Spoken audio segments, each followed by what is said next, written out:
How many people are excited to be in the house of the Lord? ఎంతమంది దేవుని యొక్క సన్నిధిలో ఉండడానికి ఆనందంగా ఉన్నారండి? నిజం చెప్పండి. How many people are excited to be in the house of the Lord? Can we all shout a greater amen in this place? అందరం amen అని బిగ్గరగా at the count of 3, okay? 1, 2, 3. Amen.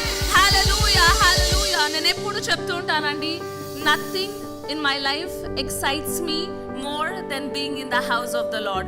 దేవుని యొక్క సన్నిధిలో ఉండడం కంటే విలువైనది, మేలైనది నా జీవితంలో నేను ఇప్పటి వరకు చూడలేదు.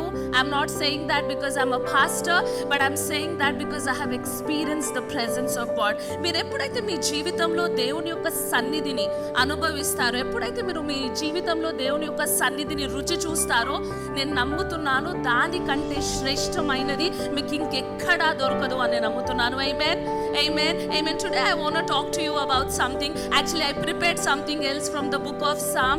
Kani early in the morning as I got up, God led me to this particular scripture that ministered to me, and I'm believing that will minister to you as well. And that is from the book of Exodus chapter 13 verses 14, 15 and 16.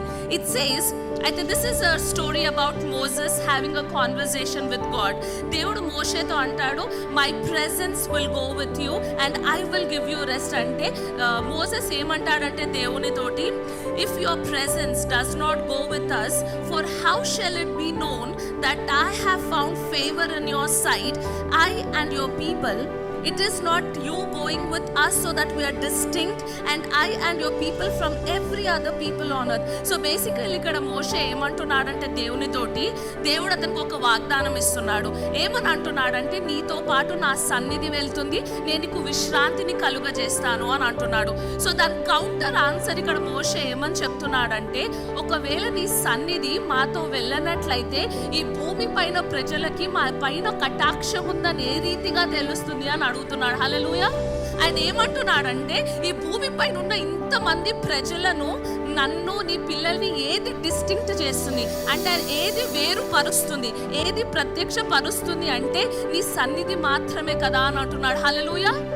మోషే అయిన భక్తుడు, if you actually go back and see, there isn't anything mightier that he has done in the Bible.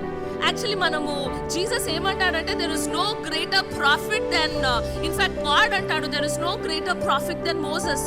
కానీ మోషే అయిన భక్తుడు ఏమంటున్నాడు తెలుసా, ఆయన సన్నిధి కాబట్టే నేను ఏదై ఉన్నానో దాని వల్లనే ఉన్నాను అని అంటున్నాడు. హల్లెలూయా. So every time when you walk into the presence of God, మీరు ఎప్పుడైతే దేవుని యొక్క సన్నిధిలోకి వచ్చి కూర్చుంటున్నారో, మీకేం తెలియాలి అంటే దేవుని యొక్క కటాక్షము మన జీవితం పైన వస్తుందని. ఆ కటాక్షము ఏం చేస్తుంది అంటే, ఈ భూమి పైన ఉన్న ప్రజలందరిలో అంట మిమ్మల్ని వేరుపరుస్తుంది అంట. హల్లెలూయా, హల్లెలూయా. Anybody excited for that word or is just me? ఎంత బ్యూటిఫుల్ అయిన word Moses is telling God. How will people know that I'm different if it is not of your presence? And today I want to tell you, it's not the religious activity that we're just coming and sitting in the presence of God. ఏదో ఆదివారం కదా నేను దేవుని యొక్క సన్నిధిలో కూర్చొని ఉంటాను అని ఒకవేళ మీరు అనుకుంటున్నట్లయితే, you're missing out on the amazing favor that God is going to impart in you today.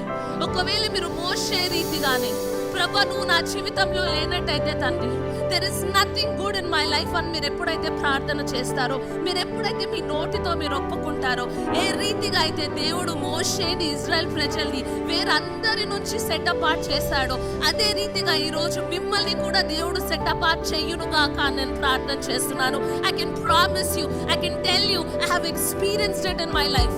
If the presence of God can go before you, there is nothing else that you want in your life. ఎప్పుడైతే మీరు దేవుని యొక్క సన్నిధి మీ జీవితం పైన ఉన్నట్లయితే, ఎప్పుడైతే ఆయన సన్నిధి మీ ముందు వెళ్తుందో, నేను నమ్ముతున్నాను, the word of God says in the book of Psalms, it says in the presence of God the mountains melt like wax అంట. అంటే దేవుని యొక్క సన్నిధిలో గొప్ప గొప్ప కొండలే కరిగిపోతున్నాయంట.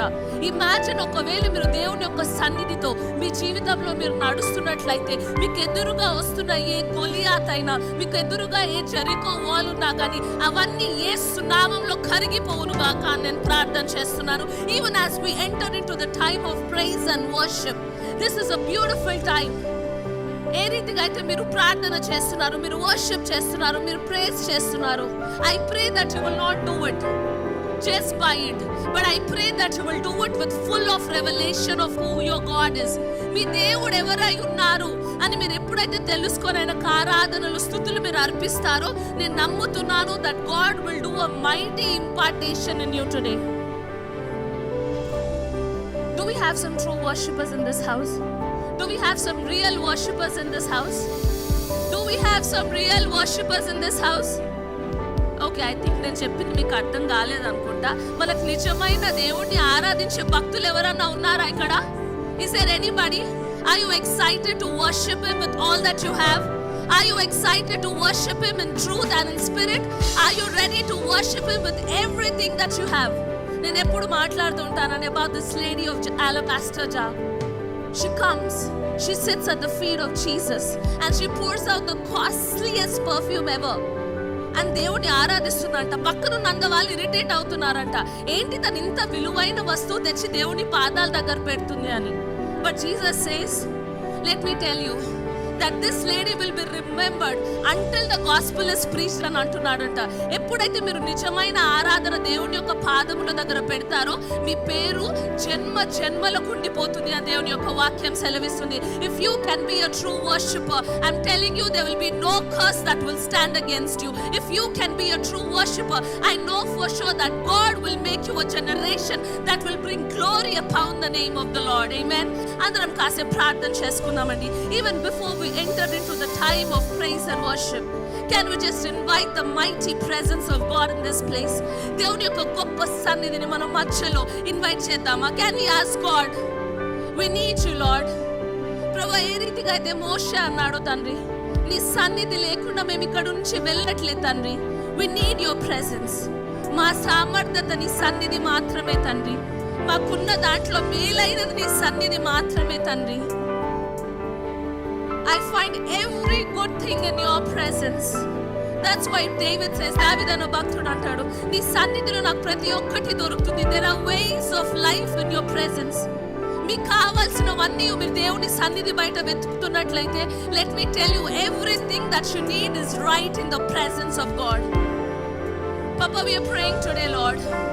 May your presence be full in this place like never before. మీ యొక్క గొప్ప సన్నిధి మా మధ్యలో బహు బలముగా ఉండును గాక నేను ప్రార్థన చేస్తున్నాను తండ్రి. ప్రభు, మేము ఏ రీతిగా అయితే వచ్చామో తండ్రి, ఆ రీతిగా తిరిగి వెళ్ళకుండా మాకు సహాయం చేయండి తండ్రి. మీ యొక్క గొప్ప బలముతో మమ్మల్ని నింపండి తండ్రి. ఎంటైర్ సర్వీస్ లో ప్రభు మీ చిత్తము మాత్రమే జరుగునుగాక నేను ప్రార్థన చేస్తున్నాను. మా ప్రతి ఒక్క ఆరాధనను తండ్రి మీరు అంగీకరించమని నేను ప్రార్థన చేస్తున్నాను తండ్రి. May we be lifted up in our spirits as we worship you, God. మా ఆత్మలో మమ్మల్ని బలపరచమని మేము ప్రార్థన చేస్తున్నాం తండ్రి. మీకే మహిమ, మీకే ఘనత యేసు నామములో వేడుకుంటున్నాం తండ్రి. ఆమేన్.